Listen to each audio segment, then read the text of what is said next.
My reply to this second Forward Singapore budget is in three parts. First, I will address the important budget announcements related to Singapore's long-term future. Thereafter, I will make some broad comments about the budget. And finally, I will speak on Singapore's fiscal situation and the government's budget marksmanship. First, the big picture and our physical infrastructure. At the beginning of this term of government, COVID-19 put plans for Changi Airport, Terminal 5, on hold. This year, the Finance Minister announced that Terminal 5 will break ground. With its completion, Changi Airport's capacity will increase by 50%, ensuring that Singapore will remain a critical gateway for global travel and trade.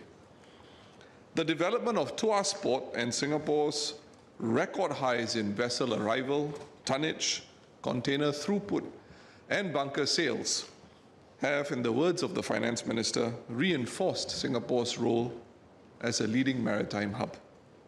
These are no mean feats, and Singaporeans are proud of the achievements of all who made this happen. The future is exciting and will herald more changes and transformation. The advent of nuclear power and the signing of the 123 Agreement on Civil Nuclear Cooperation with the US portends a future in Singapore that comes out of science fiction. Even the import of electricity from neighboring countries may be difficult to fathom for some Singaporeans more used to scenarios from not too long ago, where acrimony surrounded the purchase of critical resources such as water. It is not out of place for the public to ask important and far-reaching questions on nuclear safety and resource resilience. Equally legitimate are queries on the cost implications for Singaporean households. What would be the impact on the bills for clean power compared to those for electricity generated by fossil fuels? The government naturally must address these concerns. As these and other new vistas open from AI to sustainability and climate change, Singaporeans must be well prepared by our education and retraining systems to be the ones best placed to take on the jobs in these areas. The Finance Minister has sought to assure the public of the government's intentions in this regard, and there is significant public interest in seeing Singaporeans compete and succeed in securing jobs created or transformed by these developments. Let me move on to more general comments about the budget. Coming on the cusp of general elections, that Budget 2025 would be an election budget was not a surprise. The Prime Minister and Finance Minister and Senior Minister Lee Hsien Loong had set the stage by providing numerous assurances that cost of living concerns would be addressed. The concerns on the ground about cost of living are known to all in this House. We started the first budget of this government's term in 2021 with disbursement of CDC vouchers worth $100. Today, the vouchers are at $800. Cost increases have hurt people from across all segments of society. Beyond the $800 CDC vouchers and $800 SG60 vouchers, more than a few political watchers noticed PAP MPs thumping their armrests in unison when the Finance Minister announced that climate vouchers worth $400 were being extended to private household dwellers too, a relatively small and generally more well-off segment comprising of about 15% of our population. Reflecting on the cost of living crisis, this enthusiastic gesture was both telling and ironic. The Finance Minister dished out the broad statistics for 2024 in his speech. 4.4% growth, inflation continuing to ease, wage increases outpacing inflation, median income of resident workers rising 3.4% above inflation, and income inequality being at its lowest since the year 2000. But for many, the lived reality of Singaporeans over the last 12 odd months does not correspond with the bright summary revealed by these figures. Life is very tough for the Singapore that is in the heartland. Concerns over jobs, prices, housing costs, and opportunities continue for many Singaporeans and their households. The numerous vouchers will give us help for a little while, but not for long. After all, no GST offset package lasts forever. 2024 was noteworthy for other reasons too. For the first time in our history, our total fertility rate fell below 1. For the first time ever, our total population crossed 6 million. The 2019-2020 HDB annual report stated that the projected ultimate number of dwelling units in Singapore would be slightly above 1.55 million. According to the latest HDB report for 2023-2024, this number has gone up by 53,000 dwelling units, even as the earlier number of 1.55 million was not intended to be a target to be reached, according to the answer to a parliamentary question given to Sengkang GRC MP Mr. Louis Chua in 2021.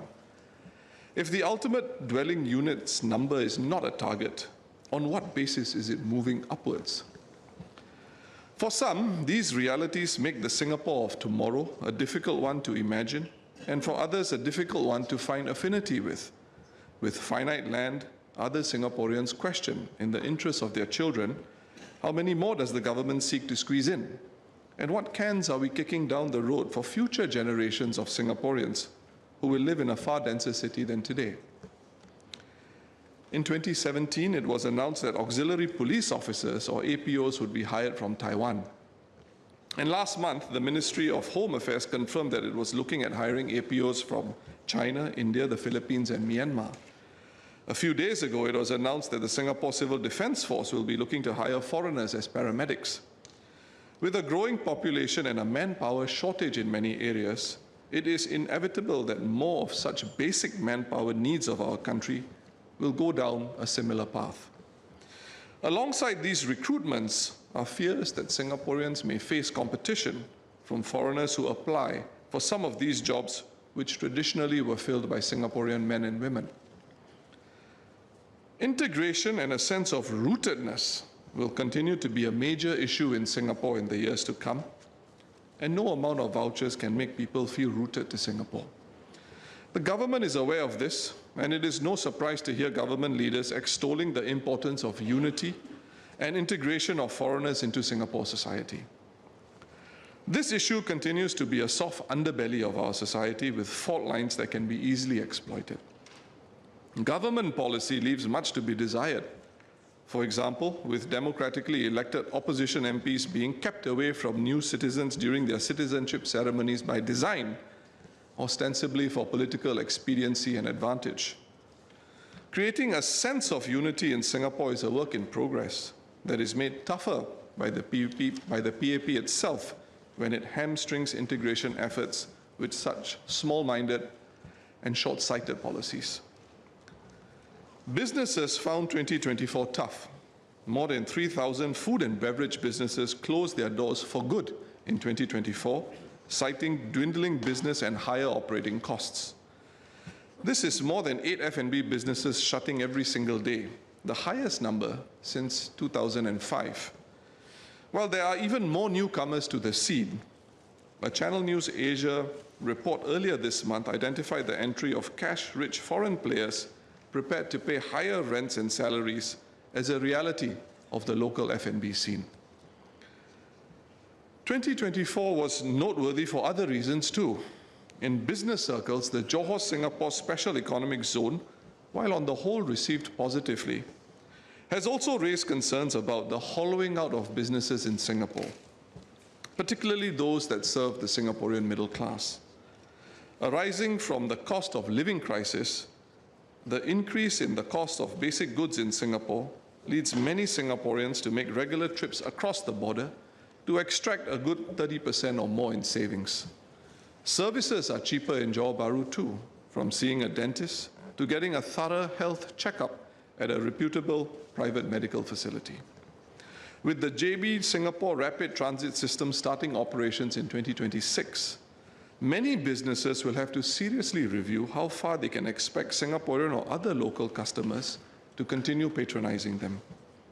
It also remains to be seen how long bookstores and cinemas will be able to continue surviving in Singapore, and whether the government is prepared to offer such businesses a helping hand with grants, or by requiring building owners, to reserve a portion of their built-up areas for such businesses, to ensure that Singaporeans have localized, high-quality, holistic, and affordable options within our borders. In May last year, I asked a parliamentary question on the Jurong Town Corporation and whether it was empowered to lease industrial properties to local SMEs at a discount to the market rate, and whether the ministry had plans to expand schemes that reduce business costs for local small and medium-sized enterprises by way of lower rentals. The Minister for Trade and Industry shared that his ministry and the Singapore Business Federation had formed an alliance for action on business competitiveness to deep dive into how businesses can remain competitive amid global uncertainties and structurally higher business costs. While the Alliance for Action's Business Competitiveness report released last November covered a range of business-related issues, in the main, they addressed matters specific to bigger enterprises. With the government the largest landowner in Singapore and a not insignificant player in the industrial space, land costs and rentals are something that need to be looked into more acutely to appreciate the challenges to business and entrepreneurship in the immediate term. On a separate note, and to assist more SMEs, some measures announced at the budget should be reviewed immediately. For example, the government should free the second portion of the SG60 vouchers for use anywhere beyond just participating supermarkets to include all small businesses and shops located in shopping malls too. Apart from helping SMEs, this will enlarge choice for Singaporeans. The Workers' Party spoke on the cost of living crisis in a motion this House debated about 18 months ago, where we looked beyond voucher relief towards structural changes to address the cost of living, looking at utilities and healthcare, amongst others. To that end, and amongst other subjects, I will revisit the subject of land costs for HDB flats in the Committee of Supply debate. So let me now speak on the fiscal situation and the government's budget marksmanship.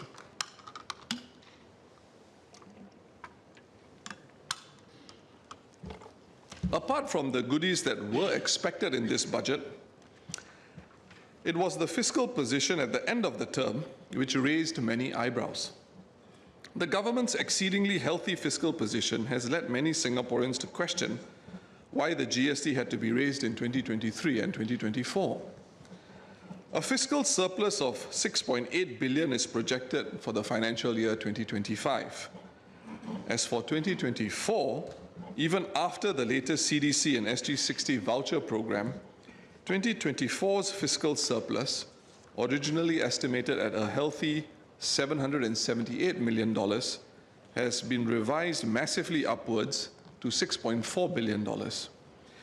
And if one casts their memory back earlier in this term, it was estimated by the government that 2021 and 2022 would see deficits. However, these turned out to be surpluses instead. The overall fiscal surplus for the years 2021 to 2025, or this term of government, is set to hit around $14.3 billion. So even as the international scene remains in flux with all eyes on the relationship between the US and China, Singapore has been able to leverage its unique value propositions for investment. Some years ago, I spoke of how the chill felt by some multinational enterprises in Hong Kong could result in an advantage for Singapore as these businesses relocated to other jurisdictions. The increase in corporate income tax collection, overtaking even NIRC, has been attributed to a change in the investment decisions of multinational enterprises. The government has also reviewed its position on BEPS and is anticipating even higher corporate income tax revenue from financial year 2027, provided Singapore remains attractive to MNEs. With another $3 billion devoted to the National Productivity Fund, in addition to the $2 billion last year, all things being equal, it is hard to see how Singapore would suddenly turn unattractive despite the US withdrawal from BEPS. The fiscal situation appears healthy, notwithstanding the absence of financial medium-term projections which other jurisdictions publish. This naturally has led many to question the necessity of raising the GST. The WP raised this matter on numerous occasions in this House, even participating actively to consider alternative levers of revenue in the budget debate of 2023. Even as imported inflation contributes to price rises locally, there was no need for the PAP government to add fuel to the fire and fan the flames of inflation further with a GST hike. Even if a decision was made to raise it in 2023, there was ample policy space to delay the second increase in 2024 when the country was in the thick of inflation. Why the PAP went headlong and headstrong into raising GST and thereby turbocharging inflation further is something only the PAP itself can answer to Singaporeans for. As every Singaporean knows, a 1% rise in GST does not lead to a 1% rise in the cost of a cup of coffee. Increases are incremental, as we have experienced in how purchases from the local shop or weekly supermarket trip have cost a good 30 to 40% more for Singaporeans since the GST was hiked in an inflationary environment never seen before in decades. The decision to go ahead with the GST hike with inflation raging was poor. We have seen assurance packages and CDC vouchers dished out to cushion the GST blow for many Singaporeans. But when these handouts stop, as they eventually will, the 9% GST will remain until any subsequent increase the PAP government sees fit to impose. It would not be out of place to ask then, how many Singaporeans would believe the accuracy of a PAP government's projections about the need or the immediate need for future expenditures? The government has shown poor fiscal marksmanship in trying to match Singapore's expenditure needs with revenue. In fairness, at last year's budget, I recounted the reflection of economists quoted by the Straits Times who commented that it was getting very hard to project government revenue because budgeting accuracy in specific tax collections could vary between 17 and 27%, and that gone were the days when budget marksmanship of 2% was the norm. So if this continues, it will be difficult to support future tax increases or even accept policy moves meant to equalize the cost of owning a car, such as by introducing new taxes or charges on EV drivers announced in this budget. Singaporeans would not be out of place to ask, why is there a need to collect so much money when the government's fiscal projections are so unpredictable, but somehow always so healthy when elections have to be called? While I'm sure the fiscal headroom is politically attractive and even desired by the PAP at the end of the term, notwithstanding its constitutional obligations, it should not underestimate the correlation between this poor marksmanship and potential public cynicism in future when taxes must be increased for legitimate reasons. I anticipate the Finance Minister to reply that all these increases were either down to one-off abnormalities or upsides that could not be anticipated. Even if we accept this, the government's poor fiscal marksmanship raises and strengthens a different argument, and that is that the money set aside for spending can certainly be accounted for in a more institutionalized fashion with greater public scrutiny. The Workers' Party brought up the idea of an independent parliamentary budget office at the beginning of the term. This was roundly rejected by the former finance minister and with the leader of the House positing that it would only benefit the opposition. My colleagues and I beg to differ, and perhaps in light of unpredictable projections, such an institution would also benefit the government. Compared to 10 years ago, total public expenditure has close to doubled in nominal terms. The age-old question of greater fiscal accountability and the introduction of institutions that track and account for public expenditure in a dedicated manner are ideas whose time has come. To this end, and in the throes of COVID, the government committed $25 billion to fund its research, innovation, and enterprise 2025 plans. In the name of fiscal prudence, is it out of place to ask how well these monies have been spent? Have the plans proved to be value for money? The public has a right to know because while expenditures can be tracked, tracking returns is a different matter altogether. In the same vein, it would be important for the government to issue a report card on initiatives that have come to an end.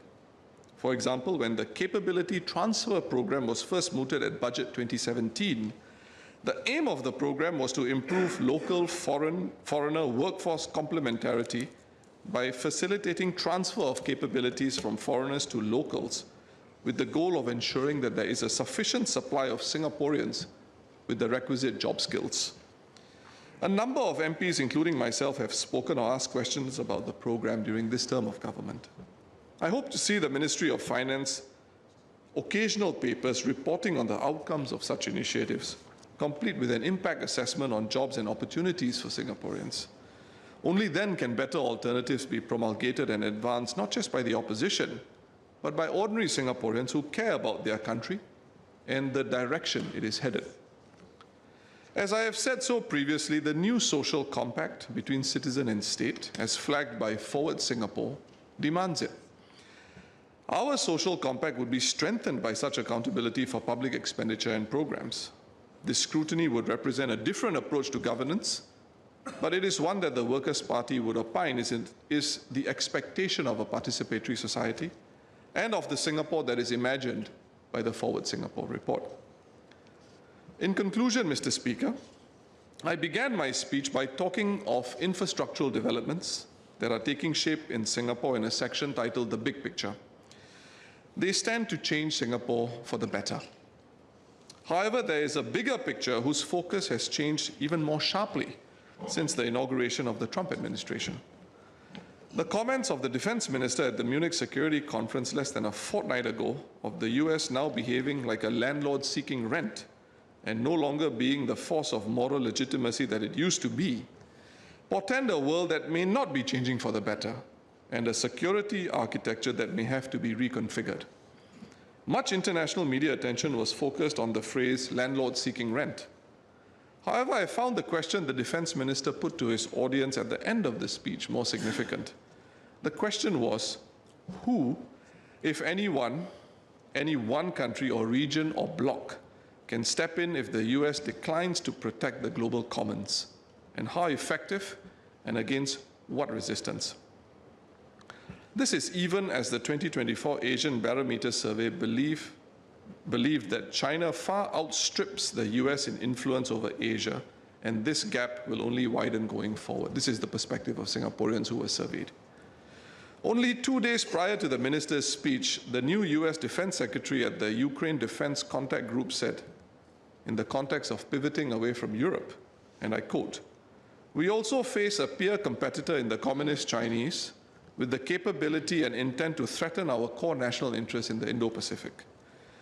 The US is prioritizing deterring war with China in the Pacific, recognizing the reality of scarcity and making the resourcing trade-offs to ensure that deterrence does not fail," unquote. To this end, sir, and in my last budget speech, I devoted a final section on a call to strengthen our national unity, a multiracial national unity in an uncertain world. The wider strategic atmospherics lead me to reiterate that our national unity, a subject I mentioned briefly in my speech, in these unpredictable times is actually vital. This outlook reinforces the importance of the Singapore Armed Forces, the home team, and the importance of national service. The security these agencies provide is an important source of strength for Singapore, and all Singaporeans must give our men and women in uniform our full support. Mr. Speaker, the Workers' Party supports the budget.